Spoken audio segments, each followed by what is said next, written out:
ಓಂ ಶ್ರೀ ರಾಘವೇಂದ್ರಾಯ ನಮಃ. ಗುರುರಾಯರ ಪಾದಕಮಲಗಳಿಗೆ ನಮಸ್ಕರಿಸುತ್ತಾ, ವೀಕ್ಷಕರೇ, ಜೀವನದಲ್ಲಿ ಎಂಥವುದೇ ಸಂಕಷ್ಟ ಬಂದರೂ, ಗ್ರಹಗತಿಗಳು ಏನೇ ಇರಲಿ, ನಂಬಿದ ಭಕ್ತರನ್ನು ರಾಯರು ಎಂದಿಗೂ ಕೈಬಿಡುವುದಿಲ್ಲ. ಬರುವ ಜನವರಿ 20ರ ಶನಿ ಸಂಚಾರವು ಕೆಲವು ರಾಶಿಗಳಿಗೆ ಕಠಿಣವಾಗಿದ್ದರೂ, ಗುರುರಾಯರ ಅನುಗ್ರಹವಿದ್ದರೆ ಆ ಕಂಟಕಗಳೆಲ್ಲವೂ ಮಂಜಿನಂತೆ ಕರಗಲಿವೆ. ನಮಸ್ಕಾರ ವೀಕ್ಷಕರೇ, ನಾನು ನಿಮ್ಮ ಲಕ್ಷ್ಮೀ ರಂಗನಾಥ್. ಜ್ಯೋತಿಷ್ಯ ಶಾಸ್ತ್ರದ ಪ್ರಕಾರ ನಾಳೆ ಅಂದರೆ ಜನವರಿ 20, 2026ರಂದು ಒಂದು ಅಪರೂಪದ ವಿದ್ಯಮಾನ ನಡೆಯುತ್ತಿದೆ. ಆಕಾಶ ಮಂಡಲದಲ್ಲಿ 2 ಪ್ರಮುಖ ಗ್ರಹಗಳ ಸಂಚಾರವಾಗುತ್ತಿದೆ. ಪಂಚಾಂಗದ ಪ್ರಕಾರ ಜನವರಿ 20ರ ತಡರಾತ್ರಿ ಯುರೇನಸ್ ಗ್ರಹವು ಸೂರ್ಯನ ಕೃತಿಕಾ ನಕ್ಷತ್ರಕ್ಕೆ ಕಾಲಿಡುತ್ತಿದೆ. ಅದೇ ಸಮಯದಲ್ಲಿ ನ್ಯಾಯದೇವತೆ ಶನಿ ಮಹಾತ್ಮನು ತನ್ನದೇ ಆದ ಉತ್ತರ ಭಾದ್ರಪದ ನಕ್ಷತ್ರವನ್ನು ಪ್ರವೇಶಿಸುತ್ತಿದ್ದಾನೆ.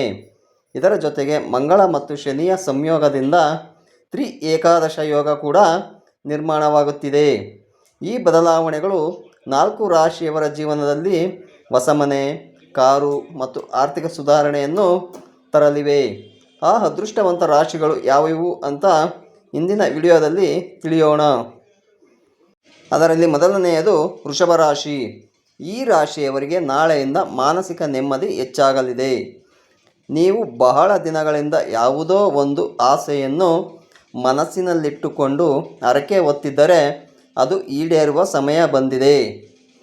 ಆರ್ಥಿಕತೆ, ಆದಾಯದ ಹೊಸ ಮೂಲಗಳು ಸೃಷ್ಟಿಯಾಗಲಿವೆ ಈ ವೃಷಭ ರಾಶಿಯವರಿಗೆ. ಅದೇ ರೀತಿ ಉದ್ಯೋಗದಲ್ಲಿ ನೋಡುವುದಾದರೆ ಕಚೇರಿಯಲ್ಲಿ ನಿಮ್ಮ ಕೆಲಸಕ್ಕೆ ಬಾಸ್ ಕಡೆಯಿಂದ ಮೆಚ್ಚುಗೆ ಸಿಗಲಿದೆ. ಪ್ರಮೋಷನ್ ಸಿಕ್ಕರೂ ಕೂಡ ಅಚ್ಚರಿ ಇಲ್ಲ. ಅದೇ ರೀತಿ ಕುಟುಂಬ ಮತ್ತು ಪ್ರೀತಿ ಪಾತ್ರರ ಜೊತೆಗಿನ ಸಂಬಂಧ ಇನ್ನಷ್ಟು ಗಟ್ಟಿಯಾಗಲಿದೆ. ಎರಡನೇ ರಾಶಿ ಧನುರ್ರಾಶಿ. ನಿಮ್ಮ ಪಾಲಿಗೆ ಇದು ಕನಸು ನನಸಾಗುವ ಕಾಲ. ಇದುವರೆಗೆ ಅನುಭವಿಸುತ್ತಿದ್ದ ಹಣಕಾಸಿನ ಮುಗ್ಗಟ್ಟು ಅಥವಾ ಸಾಲದ ಬಾಧೆಗಳು ಕಡಿಮೆಯಾಗಲಿವೆ. ನಿರೀಕ್ಷೆ ಮಾಡದ ಜಾಗದಿಂದ ಹಠಾತ್ ಹಣದ ಲಾಭವಾಗುವ ಸಾಧ್ಯತೆ ಇದೆ. ಹೊಸ ಜನರನ್ನು ಭೇಟಿಯಾಗುವಿರಿ ಅಥವಾ ಉದ್ಯೋಗದ ನಿಮಿತ್ತ ಪ್ರಯಾಣ ಮಾಡುವಿರಿ. ಇದು ಭವಿಷ್ಯದಲ್ಲಿ ದೊಡ್ಡ ಲಾಭವನ್ನು ಈ ಧನಸ್ಸು ರಾಶಿಯವರಿಗೆ ತಂದುಕೊಡಲಿದೆ. ಅದೇ ರೀತಿ ಧನಸ್ಸು ರಾಶಿಯವರಿಗೆ ಸಮಾಜದಲ್ಲಿ ಗೌರವ ಮತ್ತು ಪ್ರತಿಷ್ಠೆ ಹೆಚ್ಚಾಗಲಿದೆ. ಈಗ ಮುಂದಿನ ರಾಶಿ ಮೇಷರಾಶಿ. ಮೇಷರಾಶಿಯವರಿಗೆ ಜನವರಿ 20ರ ಈ ಸಂಯೋಗವು ಒಂದು ಹೊಸ ಆರಂಭದ ಸಂಕೇತ. ಎಷ್ಟೋ ವರ್ಷಗಳಿಂದ ಕುಂಟುತ್ತಾ ಸಾಗುತ್ತಿದ್ದ ಕೆಲಸಗಳು ಈಗ ಜೆಟ್ ವೇಗದಲ್ಲಿ ಪೂರ್ಣಗೊಳ್ಳಲಿವೆ. ಹೊಸ ಉದ್ಯೋಗ ಅಥವಾ ವ್ಯವಹಾರ ಶುರು ಮಾಡಲು ಇದು ಸುವರ್ಣಕಾಲ ಈ ಮೇಷರಾಶಿಯವರಿಗೆ. ಕಷ್ಟದ ಸಮಯದಲ್ಲಿ ಸ್ನೇಹಿತರಿಂದ ಅಥವಾ ಹಿತೈಷಿಗಳಿಂದ ಆರ್ಥಿಕ ಸಹಾಯ ಹರಿದು ಬರಲಿದೆ. ಮತ್ತು ಈ ಮೇಷರಾಶಿಯವರಿಗೆ ಹೊಸ ವಾಹನ ಅಥವಾ ಮನೆ ಖರೀದಿಸುವ ಬಗ್ಗೆ ಯಾರಾದರೂ ಮೇಷರಾಶಿಯವರು ಚಿಂತಿಸುತ್ತಿದ್ದರೆ ಇದು ಸಕಾಲ. ಮನೆ ಕೊಳ್ಳಲಿಕ್ಕೆ ಮತ್ತು ಕಾರನ್ನು ತಗೊಳ್ಳಿಕ್ಕೆ ಇದು ಒಂದು ಸಕಾಲ ಯೋಗವನ್ನು ಉಂಟು ಮಾಡುತ್ತೆ. ಅದೇ ರೀತಿ 4ನೇ ರಾಶಿ ಕರ್ಕರಾಶಿ.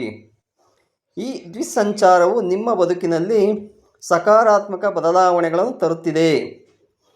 ಪದೇ ಪದೇ ಸ್ಥಗಿತಗೊಳ್ಳುತ್ತಿದ್ದ ನಿಮ್ಮ ಕೆಲಸಗಳಿಗೆ ಈಗ ಮುಕ್ತಿ ಸಿಗಲಿದೆ.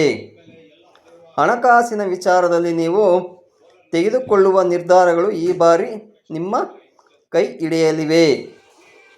ಮನೆಯಲ್ಲಿ ಸಣ್ಣ ಪುಟ್ಟ ಕಿರಿಕಿರಿಗಳು ದೂರವಾಗಿ ಮನಸ್ಸು ಶಾಂತವಾಗಲಿದೆ. ಮತ್ತು ಹೊಸ ಪ್ರಾಜೆಕ್ಟ್ ಅಥವಾ ಮನೆಯಲ್ಲಿ ಶುಭ ಕಾರ್ಯಗಳನ್ನು ಆರಂಭಿಸಲು ಶನಿದೇವನ ಆಶೀರ್ವಾದ ನಿಮಗೆ ಅಂದರೆ ಈ ಕರ್ಕರಾಶಿಯವರಿಗೆ ಸಿಗಲಿದೆ. ನೆನಪಿಡಿ, ನಂಬಿತವರಿಗೆ ಇಷ್ಟಾರ್ಥ ಸಿದ್ಧಿಸುವ ಕಲ್ಪವೃಕ್ಷ ಕಾಮಧೇನು ನಮ್ಮ ಗುರುರಾಯರು. ಗ್ರಹಗಳ ಕಾಟ ಇರಲಿ, ದೋಷಗಳಿರಲಿ, ರಾಯರ ಪಾದ ಹಿಡಿದವರಿಗೆ ಜಯ ನಿಶ್ಚಿತ. ಈ ವಿಡಿಯೋ ರಾಯರ ಭಕ್ತರಿಗೆ ತಲುಪಲಿ. ಕಾಮೆಂಟ್ ಬಾಕ್ಸ್ನಲ್ಲಿ ಓಂ ಶ್ರೀ ರಾಘವೇಂದ್ರಾಯ ನಮಃ ಎಂದು ಬರೆದು ಗುರುರಾಯರ ಕೃಪೆಗೆ ಪಾತ್ರರಾಗಿ. ನಿಮ್ಮ ರಾಶಿ ಯಾವುದೆಂದು ತಿಳಿಸಿ. ರಾಯರು ನಿಮಗೆ ಶುಭ ಹಾರೈಸಲಿ.